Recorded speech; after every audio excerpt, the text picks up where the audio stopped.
Amin kedah iman anjeun bi rabbika ka pangeran anjeun wal malaiki sareng ka malaikat wal kutub sareng iman ka pirang-pirang kitab wal anbiya sareng ka para nabi wa biyaumi yaknal alam sareng ngimankeun kana poe ruksakna alam. Amin kedah iman anjeun bi rabbika ka pangeran anjeun wal malaiki sareng ka pirang-pirang malaikat wal kutub sareng ka pirang-pirang kitab wal anbiya sareng iman ka para nabi wa biyaumi yaknal alam sareng ngimankeun kana poe hancurna alam ruksakna alam yaknal alam. Dataro nyarioskeun saha annadimu anu nganadomkeun ieu kitab di hadal bait dina ieu bait homsa sakbin atau nabi sukbin ya kana 5 cabang iman.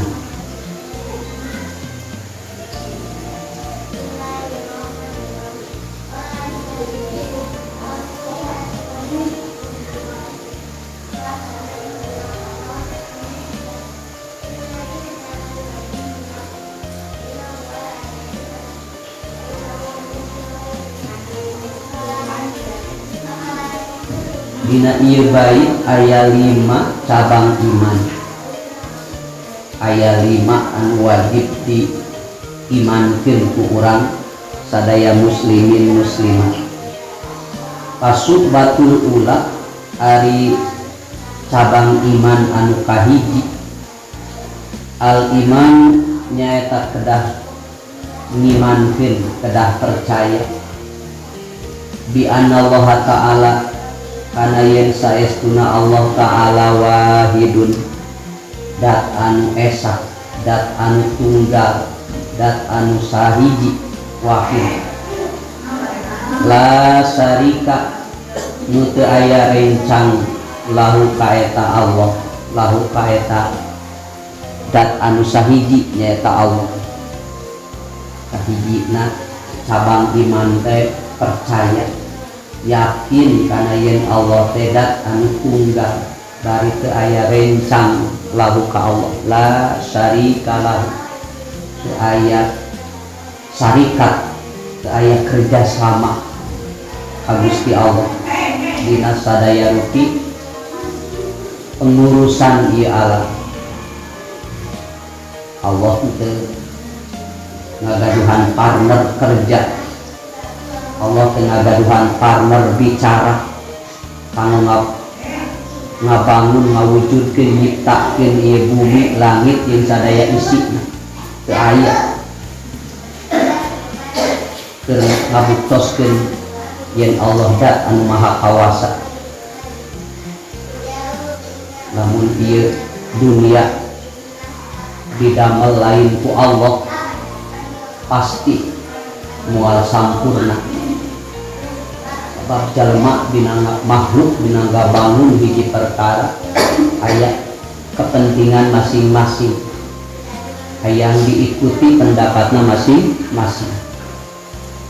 Tapi dat anu sahiji nyaeta Allah ngabangun ieu bumi langit kalayan sampurna, kalayan sae, kalayan indah, nandakeun kana yen Allah dat anu maha kawasa teu butuh anu ngarencana.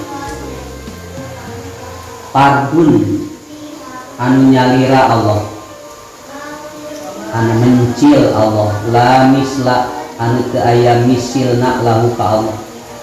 Hartosna pardun teh Allah teh dat anu teu tiasa disamikeun sareng dat anu sejen teu aya sasamianana kanggo Allah, teu aya misilna.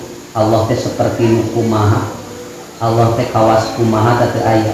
Allah teh kuning dat anu tunggal dina sadaya dat sifat yang pada melana somadun tempat bergantung Allah teh tempat bersandar Allahus somad Allah tempat bersandar Allah tempat bergantung bari ketergantungan makhluk ka Allah total la nida teu aya lawana lahu ka Allah teu aya sandaran sejen salian ti Allah anu sapertos Allah teu aya Allah teh hiji anu teu aya bandinganan teu aya kekuatan lain anu dipake pamuntangan anu sami sareng Allah ajaliyun Allah teh dat anu ajali anu tipayun anu qadim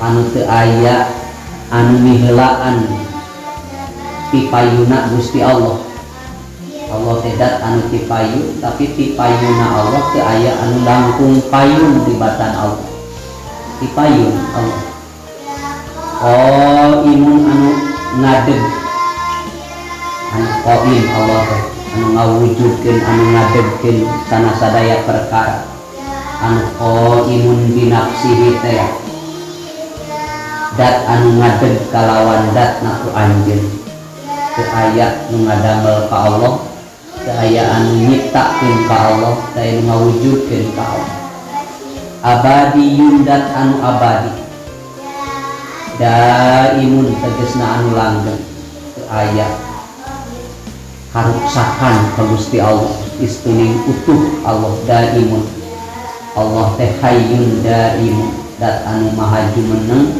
anu jumenengna Allah teh daim salawasna nu moal kakeunaan ku maot moal kakeunaan ku ruksa sampurnana Allah teh daimun abadiyun daimun di moal aya karuksakan sabadana Allah nyiptakeun sadaya anu berkaitan sareng Gusti Allah keberadaan Allah teh abadi moal sami sareng makhlukna la awala teu aya awalna li wujudihi kana ayatna Allah kedah ditekadkeun yen ayatna Allah mah teu dikawitan ku teu aya benten sareng urang makhlukna Allah asalna teu aya teras diwujudkeun ku Allah jadi aya batal anggapan jalmi anu nyebatkeun keberadaan Allah dikawitan ku teu aya anu dikawitan ku teu aya tuluy jadi aya sanggeus aya jadi teu aya eta mah sifat di makhluk sifat di ciptaanna Allah kanggo Allah mah teu kenging urang Allah teh iraha ngawitan ayatna teu aya teu aya istilah Allah aya tahun kelahiran Allah memperingati kelahiran Tuhan Yesusnya dina ajaran Islam teu aya istilah kelahiran Allah memperingati wafatnya Isa Al-Masih misalnya pantes we wafat Isa Al-Masih mah margi Nabi Isa kurang ge percanten Nabi Isa teh makhluk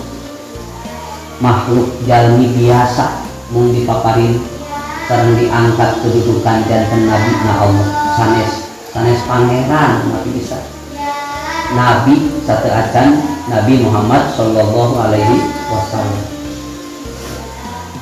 wala akhirin teu aya akhirna li abadiyatihi tina kaabadianana Allah Allah teu aya akhir teu aya masa berakhir kehidupanana Allah hayyun daimun anu salami nalang qayyumun anu ngadeg ku anjeun la yaknihi anu moal ngahancurkeun ka Gusti Allah naon al abadu masa anu lami abad keabadian beda jeung makhluk na Allah ari makhluk Allah mah diciptakeun ku Allah salila-lilana ciptaan Allah bakal aya akhirna bakal aya ruksakna dina keabadianan jadi eta surga misalnya diciptakeun tah diciptakeunana surga teh kanggo keabadian diabadikeun ku Allah.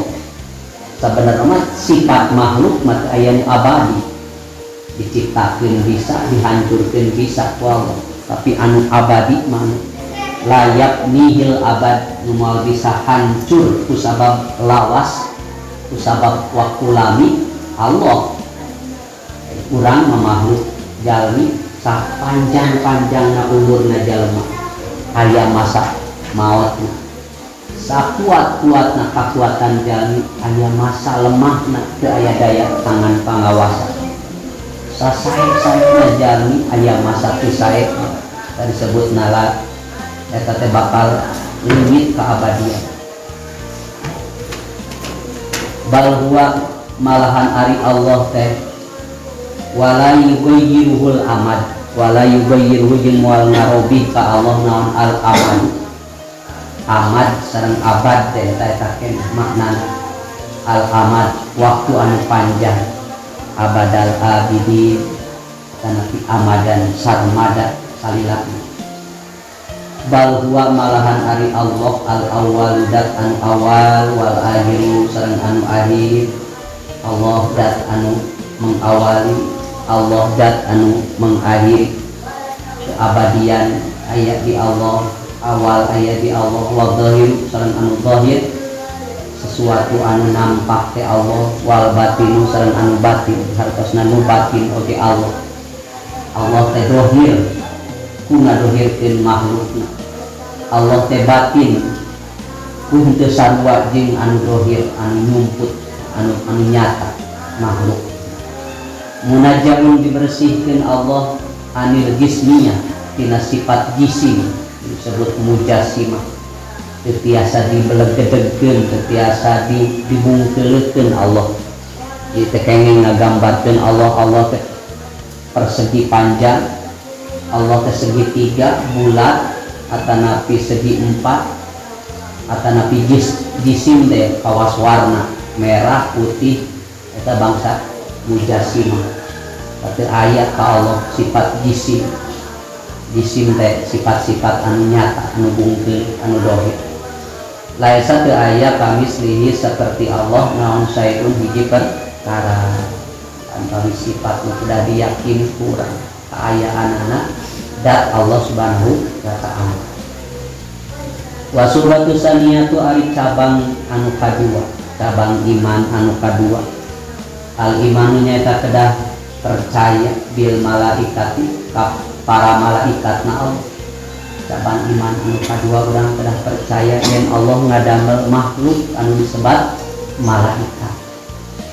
Kumaha cara ngimankeun ka malaikat bi antu sadiqo saperti ngabenerkeun anjeun biwujudihim kalawan ayatna para malaikat. Urang kedah percanten Allah ngadamel para malaikat. Anu ku Allah didamel eta malaikat teh sebagai makhlukna Allah. Sami sareng jalmi. Ngan aya bentenna ari jalmi dipaparina nafsu ku Allah teh. Ari malaikat teu gaduh nafsu, eta bedana. Malaikat jeung jalmi teu gaduh kahoyong anu sifatna nafsu. Moh nafsu jabatan, nafsu kana tuangun leueuteun atanapi nafsu ka istri, nafsu birahi atuh aya di malaikat. Sifat-sifat nafsu anu sapertos aya di makhluk anu disebut jalma. Oge makhluk anu disebut hewan, aya tilu jenis makhluk teh. Aya makhluk nu dipaparinan nafsu, henteu dipaparinan akal. Nyaeta hewan mah makhluk anu mung dipaparin nafsu ngumpul, teu dipaparinan akal. Nafsu makan, nafsu istirahat tidur, nafsu birahi aya di hewan. Nafsu untuk menguasai, nafsu amarahna aya hewan. Aya makhluk anu dipaparinan akal, teu dipaparinan nafsu. Nyaeta malaikat. Malaikat gaduheun akal, gaduheun daya nalar, nanti dipaparin nafsu. maka teu aya perlombaan di para malaikat memperkaya diri, teu aya di para malaikat ambisi dan gaduh nafsu kayak yang ngajabat jadi pegawai negeri, jadi presiden, jadi pengusaha, teu aya di para malaikat. Berarti aya nafsu tapi gaduh akal. Katiluna makhluk seperti urang manusia, nafsu dipaparinkeun ku Allah ka urang, akal oge dipaparinkeun ka manusia. Tak manusia lamun leuwih mendominasi akalna manusia tibatan nafsuna, maka manusia bisa berkedudukan melebihi malaikat. Tapi lamun manusia akalna kalindih ku nafsuna, manusia leuwih hina tibatan satu hewan. Lamun aya jalema akal manusana, akal kamanusiaanna eleh ku nafsuna, maka teu beda, teu leuwih mulia tibatan me doma muning di sajabat. Disebutkeun dina Al-Qur'an, lamun akal jalema tos leuwih eleh ku nafsuna, ulaika kal an'am bal hum adall. Jalema teh derajatna bakal leuwih hancur tibatan derajat hewan lamun ieu akalna teu digunakeun kanggo keur kamaslahatan hirupna. Maka hifdzul aql, ngajaga akal ketika dijadikan hiji kewajiban kanggo manusia di alam dunia supaya ulah leungit jiwa kamanusiaan ku sabab eleh ku nafsu.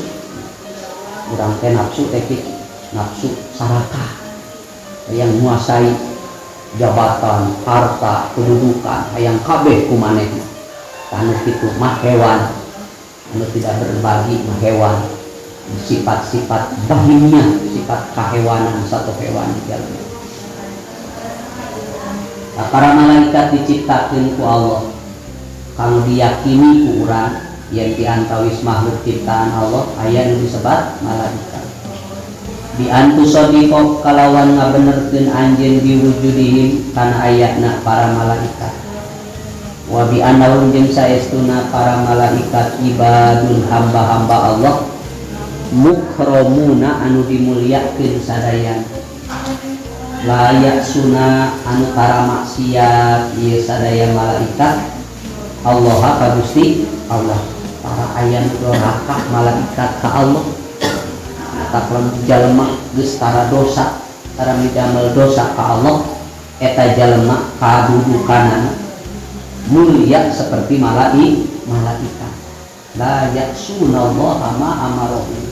Sakedik oge para malaikat teu hoyong mumpang bahak, teu hoyong ninggalkeun nu diparentahkeun ku Gusti Allah. Istuning sami'na wa ata'na.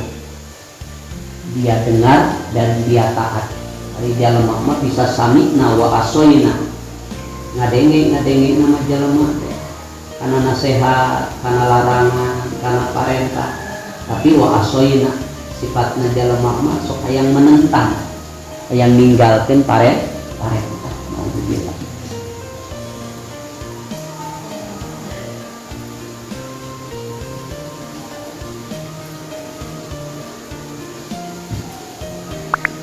Wayak alunajin pada midamel sadaya malaikat mayu maruna karena perkara anu diparentah. Aya anu diparentahkeun ku Gusti Allah ka para malaikat, tuluy ku malaikat teu dipidamel. Para malaikat mah dipidamel sadaya anu diparentah ku Allah. Diparentah ruku, malaikat ruku salamina. Diparentah sujud salamina. Diparentah ngadeg salamina dina taat, diparentah dikir salamina para malaikat mah itu we sifatana. Wahum ari para malaikat ajsamun latifatun, kalebet jisim anu lembut, ajsam latifah sifatan malaikat mah. Didamelna ku Allah teh ngarupikeun hiji jisim anu lembut katingali ku urang. Dawatu arwahin anu ngamilik kana pirang-pirang ruh, dipaparin ruh malaikat dahi ruh ngan teu katinggal ku urang, disebut nage goib beda alam. Ja'ala ngajadikeun saha Allah Gusti Allah lahum ka para malaikat kuwatun kekuatan ala taskili kana tiasa ngabentuk bi askalin mukhtalifatin hasanatin kalawan bentuk-bentuk anu berbeda-beda hasanatin anu sae sok disebat ku urang mah mancala putra mancala putri. Para malaikat mah bisa berubah-ubah bentuk, tapi kadek bentukna malaikat teh dibentukkeun ku Allah dina bentuk-bentuk anu sae. Kayaknya kurang libatkeun malaikat mah bisa bermacam-macam bentukna. Ege murid urang jadi taros misalnya, Pak mah lamun di jalan aya batu, mungkin eta teh batu teh malaikat atau begitu. Tong dinyakeun. Sebab nya para malaikat mah bisa ngarupakeun naon bae oge. Ngan mukhtalifatin hasanah. Bae bentuk-bentuk anu sae. Moal dina bentuk anu awon. Saya tidak mau menginjak tikotok ini. Saya tahu, siapa tahu tikotok ini bukan tikotok sembarangan, tapi malaikat misalnya. Tengenang gitu. Malaikat mau ngabentukeun tai, moal tong ajong bisi eta teh malaikat. Da malaikat mah bisa mancala putra mancala putri, bisa ngabentuk berbagai-bagai bentuk misalnya.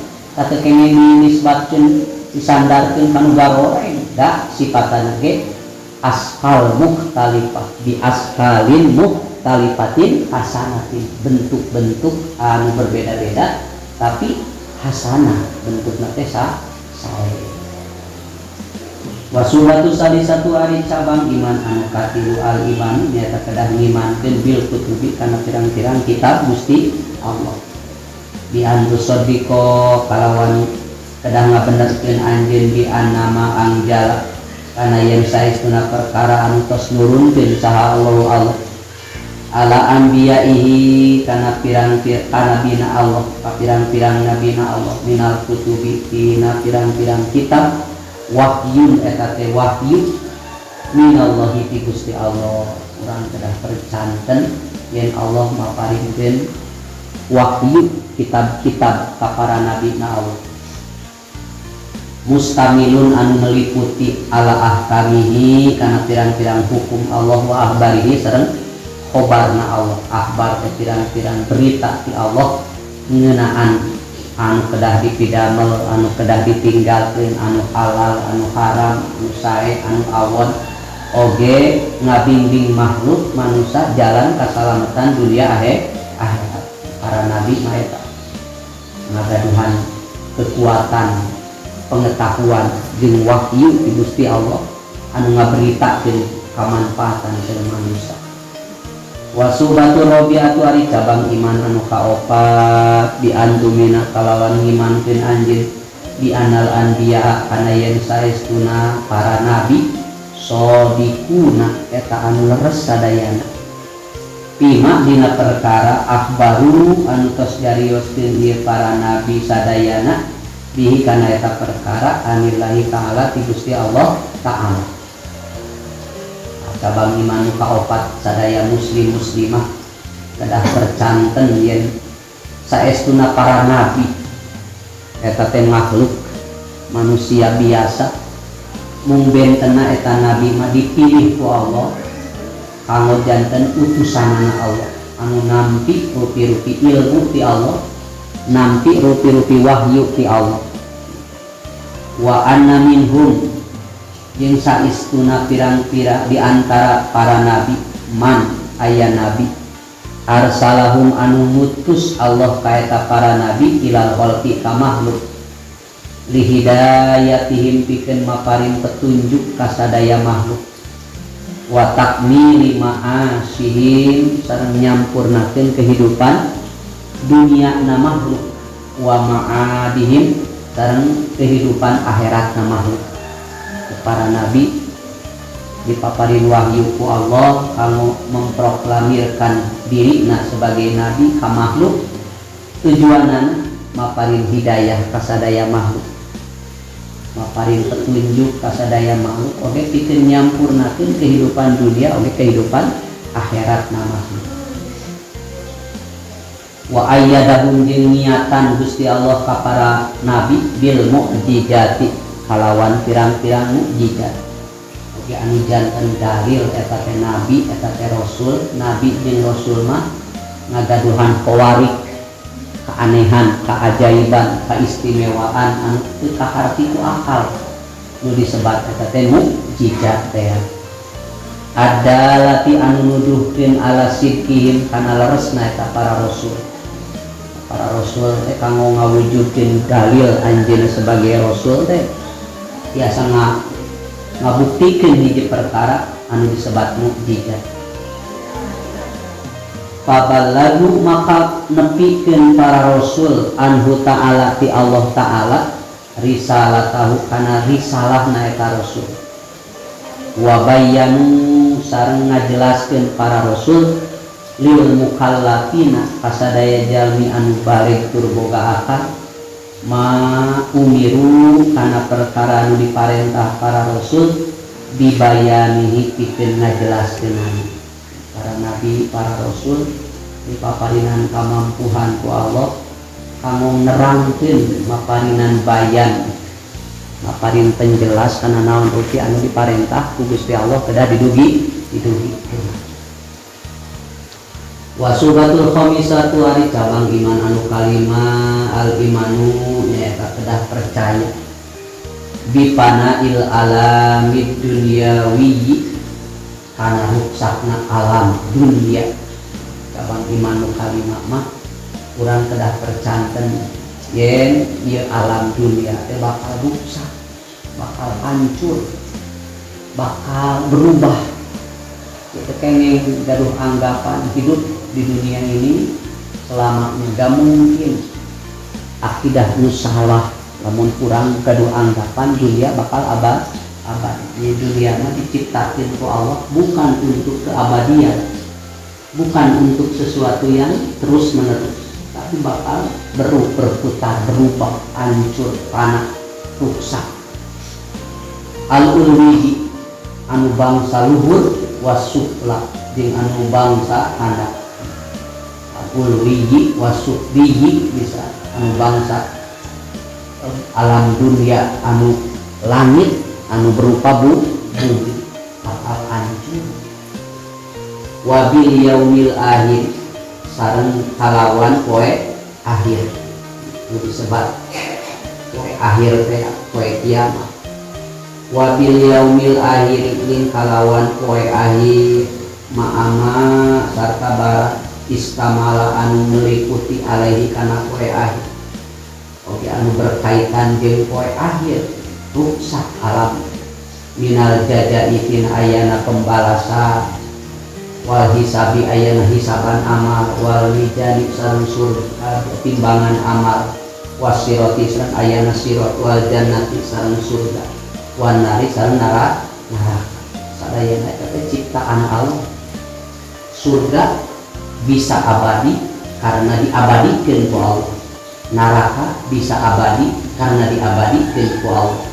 Padahal asalna penciptaan Allah masa dayana ge rusak, bisa hancur, bisa panah, bisa rusak. Ngan ditetepkeun jadi abadi teh ku kaabadianana Allah, diabadikeun ku Allah. Tapi tetap surga jeung neraka teh kenging ditekadkeun makhluk anu abadi. Bisa ku Gusti Allah dihancurkeun. Sabab sanes anu nyamian ka Gusti Allah sanes tempat anu sami kedudukan anak sareng Allah. Sama ada ciptaan surga jeung neraka. Maka dina ibadah urang tong terlalu berharap surga. Tong terlalu sieun ku neraka. Sabab sieun ku neraka jeung hoyong lebet surga. Eta sanes tujuan beribadah, sanes tujuan bertauhid. Tujuan tauhid mah semata-mata urang teh cinta ka Gusti Allah, taat ka Gusti Allah. Sanes urang hayang asup surga, surga mah ku sakadar makhluk anu diciptakeun ku Allah keur kasenangan jami sebagai imbalan ka jami ibadah ka Gusti Allah. Tapi nu paling terpenting Urang ibadah sanes cinta karena surga, tapi cinta ke Allah, cinta karena perintah Gusti Allah. Perkara urang ditempatkan di mana asal dina rahmatna Allah, teu perlu janten kabimbangan ka urang. Ngan kumaha carana hirup urang mencintai ka Gusti Allah. Pakauluhu ari pidauhna, pakauluhun nadim ari pidauhna nadim. Birobbika lapat birobbika dipatil kap dipatahkeun kapna ma'ahad fil haq bari dibuang hakna. Wa qauluhu wal malaiki ari pidauhna nadim. Wal malaiki lapat malaiki dikasril kap dikasrohkeun kapna ma'ahad fil haq bari dibuang hakna. Malaikatihi kan kecil malaikatika misal itu dibaca gitu. Wabiyaumi jeung ari lapad wa qauluhu wabiyaumi ari pidauhna nadim lapad wabiyaumi bil jati oge dibaca ma'ahad fit tanwin bari dibuang tanwin itu dibaca wabiyaumin wa huwa absahu eta langkung fasehat langkung sae langkung fasih liidopatiha karena diidopatkeun lapad biyaumi lil jumlati fi'liyati karena jumlah fi'liyah al mu'robah anu di'robat wa yajidu jeung meunang bina uha ngamabni keunana lapad biyauma alal fati kana fatah fi mahali jarin dina tempat qala nabi sallallahu alaihi wasallam.